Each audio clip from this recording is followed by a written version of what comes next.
Hindustan petroleum corporation લિમિટેડની મુખ્ય oil પાઇપલાઇનમાંથી કરોડો રૂપિયાના ક્રૂડ ઓઇલની ચોરી આચરતી એક મોટો આંતરરાષ્ટ્રીય રેકેટનો ગુજરાત એન્ટી ટેરરિસ્ટ સ્ક્વોડ દ્વારા પર્દાફાશ કરવામાં આવ્યો છે।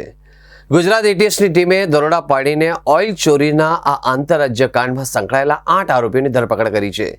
આ ગેંગ અત્યંત હાઈટેક પદ્ધતિથી પાઇપલાઇનમાં પંચર કરીને ક્રૂડ ઓઇલ ચોરી કરવાનો કાળો કારોબાર ચલાવી રહી હતી। આ ગેંગ મુખ્યત્વે રાજસ્થાન સરહદ વિસ્તારમાંથી પસાર થતી એચપીસીએલની અંડરગ્રાઉન્ડ પાઇપલાઇનને લક્ષ્ય બનાવતી હતી। આરોપીઓ તકનીકી સાધનોથી મદદથી પાઇપલાઇનમાં અતિ જોખમી રીતે પંચર કરી તેને વાલ સાથે જોડી દેતા અને તેમાંથી હજારો લીટર ક્રૂડ ઓઇલ ટેન્કરોમાં ભરી દેતા હતા।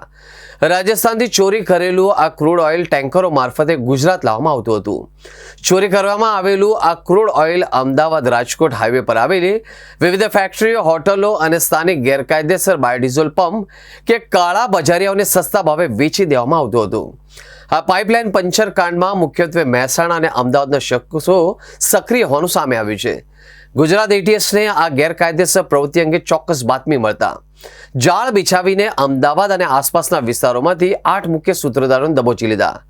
પકડાયેલા આરોપીઓ પાસેથી ગુનામાં વપરાયેલા સાધનો, રોકડ, ઓઇલ ચોરી સંબંધિત વાહનો જપ્ત કરવામાં આવ્યા હતા। આ ગેંગે અત્યાર સુધીમાં કેટલાક કરોડો રૂપિયાનું ક્રૂડ ઓઇલ ચોરી કર્યું છે અને તેમાં અન્ય કોઈ સરકારી કે ખાનગી કંપનીના કર્મચારીઓની મિલીભગત છે કે નહીં એ દિશામાં એટીએસ દ્વારા ઊંડાણપૂર્વક તપાસ ચાલી રહી છે।